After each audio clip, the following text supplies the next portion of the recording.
Praise the lord everyone. ఈరోజు మూడో సామెతలు విన్నాము. నా కుమారుడా, యెహోవా శిక్షను తృణీకరింపవద్దు, ఆయన గద్దింపునకు విసుకవద్దు. తండ్రి తనకు ఇష్టడైన కుమారుని గద్దించు రీతిగా యెహోవా తాను ప్రేమించు వారిని గద్దించును. జ్ఞానము సంపాదించిన వాడు ధన్యుడు, వివేచన కలిగిన నరుడు ధన్యుడు. వెండి సంపాదించుట కంటే జ్ఞానం సంపాదించటం మేలు, అపరంజి సంపాదించుట కంటే జ్ఞాన లాభం నొందుట మేలు. పగడముల కంటే అది ప్రియమైనది. నీ ఇష్ట వస్తువులన్నీ దానితో సమానములు కావు. దాని కుడి చేతిలో దీర్ఘాయువును, దాని ఎడమ చేతిలో ధనఘనతలను ఉన్నవి.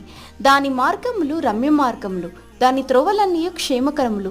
దాని నవలంబించు వారికి అది జీవవృక్షము, దాని పట్టుకుని వారందరూ ధన్యులు.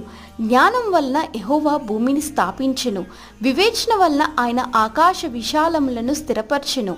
ఆయన తెలివి వలన అగాధ జలములు ప్రవహించుచున్నవి, మేఘముల నుండి మంచు బిందువులు కురియుచున్నవి.